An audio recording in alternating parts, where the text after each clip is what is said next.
What is going on, everybody? Your boy Patman here, and in today's video we're going to be talking about if Halo needs a battle royale. Now, we're only really talking about this because of a recent quote-unquote leak from the Japanese Halo Infinite page, which has Infinite under the genre of battle royale. Now, I know people are going to dislike this video just from seeing the title, not even going to listen to my points, but I highly encourage those who are still here to listen to what I got to say because I think I make some pretty good points. And yes, I know, before you guys go in the comment section down below and say, actually, Patman, 343 already said they're not doing a battle royale. Battle rifle's the only one they care about. I know they've said that, but they've said things in the past that have changed, and they also said in that quote that they're not focused on a battle royale right now. They said there are no plans right now in Halo Infinite for it to feature a battle royale. When I hear right now, things change. Things can change over time, and with the recent announcement of free-to-play Halo, it's really hard to imagine Battle Royale not coming to this game. So let's start. Now, the first argument I see people saying is, what if 343 focuses too much on the Battle Royale, and it's going to take away time and resources from the rest of the game? That is a valid concern. I absolutely get that, because look at Fortnite. Fortnite, the Battle Royale gets all the attention. Nobody gives a flying flip about Save the World. Nobody plays that. Now, PUBG I don't really count because that was a standalone game. They chose to make Battle Royale a standalone experience. And the way I'm looking at it, and that a lot of other people should look at it, is that Battle Royale is a game mode. It is not a separate game. This is a game mode. Think of Halo 5's Warzone. Maybe Battle Royale could replace Warzone. I would actually welcome that. I'm not a big fan of Warzone. Now look at Call of Duty. Both cracks that they've taken at the Battle Royale genre. We had Blackout and more recently Warzone, which launched separately as a free-to-play thing, but was still under the Modern Warfare umbrella. Now look at what Call of Duty's done. They've constantly updated their games. Treyarch did it with zombies, multiplayer, and adding to Blackout and changing things.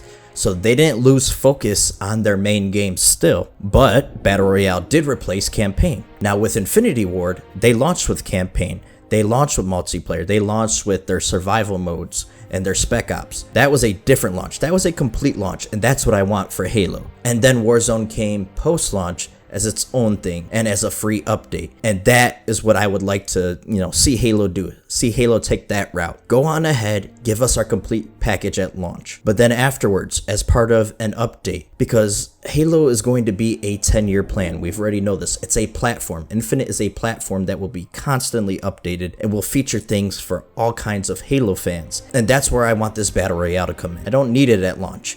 Honestly, Battle Royale will be there still. People keep making the argument that Battle Royale is dying, people aren't interested in it, and every new major Battle Royale that comes out disproves that theory right away. I'm pretty sure Warzone had over 50 million players in its first month, so sounds like people aren't sick of Battle Royale just yet. And if people aren't sick of Team Deathmatch or Slayer yet, I doubt Battle Royale is going anywhere anytime soon. A lot of people make that claim as well. Well, it's repetitive and boring. Well, Slayer gets boring after a while too. Sometimes you want to switch it up. Go play CTF, go play BTB, go play Infection, Griffball. That's why Halo's always been wonderful, offering different options when you do get sick of something. And a Battle Royale, it's different. It's not the same thing every game. It is literally something different every game. You could choose to land at different parts. The RNG element alone of a Battle Royale ensures it is never the same experience twice, and that's what's so exhilarating about it to me personally. Now, like I said, Infinity Ward did a tremendous job to me doing the whole Warzone thing and launching a great game. I do have my gripes with Modern Warfare, but the campaign was amazing. The maps absolutely are atrocious to me in multiplayer, but the gunplay is absolutely superb. Some of the best feeling guns in all of gaming. I love the way the guns felt in that game. But let's give another example. Respawn Entertainment, the extremely successful Apex Legends. Now, there are two sides to this coin. One being the people who want Titanfall 3, it got pushed back because of Apex Legends, because of the success of it, because EA wanted them to really focus on Apex. But that launched in February of 2019.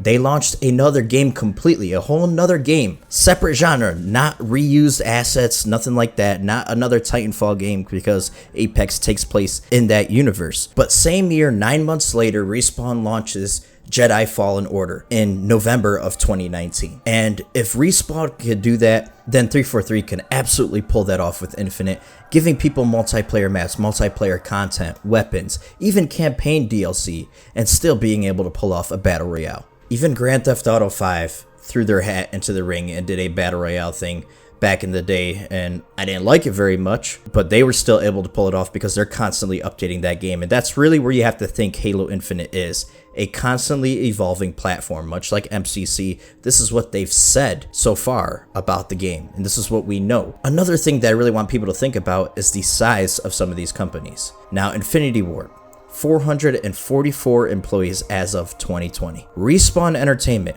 as of 2019, 315 employees. 343 Industries, 450 employees as of 2016. This hasn't been updated in a while, but from what I've heard, 343 has grown tremendously after Xbox has started to really pump a lot of money into their game studios. Now, obviously, manpower doesn't mean everything, okay? Because Respawn was able to put out stuff with 200 less people doesn't mean that 343 will be able to do it, or other developers. That's just not how it works. I'm not sure what counts as an employee of 343. If the janitors count, if they got 10 more janitors than Respawn, who knows? But what I know are the numbers. And another thing that really gives me a lot of hope for something like this is the Slip Space engine. And the number one reason they made this engine was to cut down on work time and being able to iterate on stuff at a much quicker rate than the old engine. 343 has said that this was the main gripe that their developers had with stuff like Halo 5, where they just really couldn't iterate stuff. They couldn't really change things. They couldn't make stuff in a timely manner without really going through a bunch of hoops. And this was the number one focus when creating the Slip Space engine, was to alleviate those issues. And that's really where my argument stands with what would happen if 343 focused too much on the BR. A whole nother option. It doesn't even have to be 343 to develop this. First of all, Microsoft does a bunch of contract work at 343. They could hire contractors to work on this, while 343 focus on the main game. Look at MCC. A bunch of contractors have worked on MCC, as well as partners like Certain Affinity has helped work on Halo in the past. They did Halo Wars 2. They did map packs for Halo in the past. They could handle a BR mode if they wanted. Saber Interactive could also focus on a BR mode on their own. They helped with development of MCC. So having partners and stuff could be a whole nother avenue for Microsoft to go down, not to mention the 13 other subsidiaries of Xbox Game Studios that could help do this as well. Now, another argument that I've seen is, hey, put it in custom games, guys. Give us the tools to create our own Battle Royale, and then we could just do it in custom games. And I get that argument as well, but I'm just not a big fan of it. Just imagine how you guys feel when you're playing Slayer maps in Forge and it just doesn't feel right. It feels like a different experience. Look at Reach, where it's just gray color palettes. You could just, you're kind of taken out of the experience. You're lacking the polish that would be required when you do it from a developer standpoint for a Battle Royale mode. Whether it be an opening cutscene showing the map off and then jumping out kind of like Warzone does, or parachuting down, or in a ODST drop pod, things like that. None of that stuff would really be possible showing you doing that in, you know, a Forge setting. So I get that, but at the same time, guys, it just wouldn't be the same. I would want a developer made one, whether it's 343 or somebody else. I just really think Halo has the absolute best sandbox for a Battle Royale. Apex Legends actually felt a lot like Halo to me for some reason. I don't know, some of the engagements I thought tactically like I would in Halo, and it really led to a lot of success. But just think about Halo sandbox from a vehicle perspective, thinking about a Falcon, Pelicans, civilian Warthogs with your squad mates, like just rolling around in a Halo Battle Royale map with the vehicles alone would set it apart from almost every other Battle Royale. And even put in fightable AI, much like Warzone.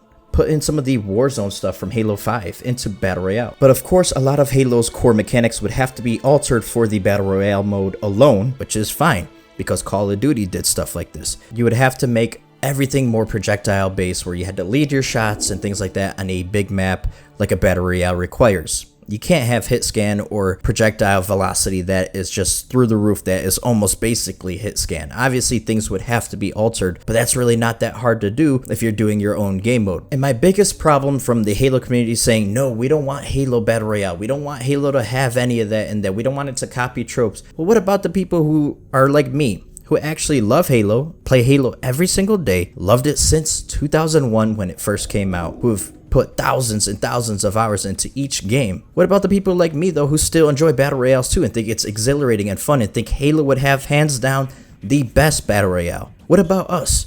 Okay, think of it this way. I don't like Infection. I don't like Griffball. I'm a sweat. I like to play arena stuff like straight up Slayer or CTF, King of the Hill, Oddball, Assault, things like that. I don't play Griffball and Infection. And that's exactly what I do. I don't like it. I don't choose it. I don't play it. This is the same thing. This isn't a, oh, well, Halo Infinite's going to have Battle Royale, then we're not going to get Slayer or BTB. No, you'll still have that. This is just another playlist that you don't select if you don't want to play it. Now, if we don't get a Battle Royale because of the people who are like, no, I don't want it in Halo, I don't have that same luxury. You don't get to not choose it because it's not in the game. If it's in the game, everybody wins. People who don't want to play it don't have to play it. People who want to play it, go play it. If it's not in the game, well, then just the people who don't want it in Halo win. I don't think that's necessarily fair. Now, of course, I want Halo Infinite to be the complete package at launch. I want us to have everything we could possibly need and then some.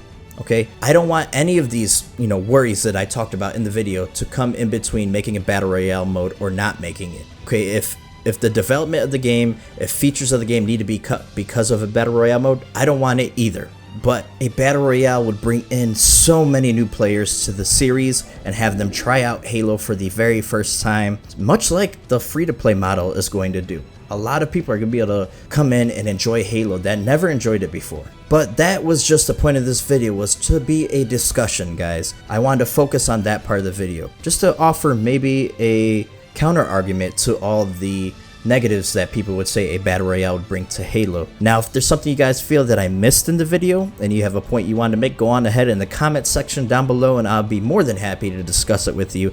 Thank you guys so much for sticking around to the end. Hit the like button if you enjoyed it and subscribe if you're new here and want to stay up to date on all the latest happenings in the world of Halo. Hope to catch you on either a previous video of mine or a future video. Till that time comes, I am your boy Patman and I'm out.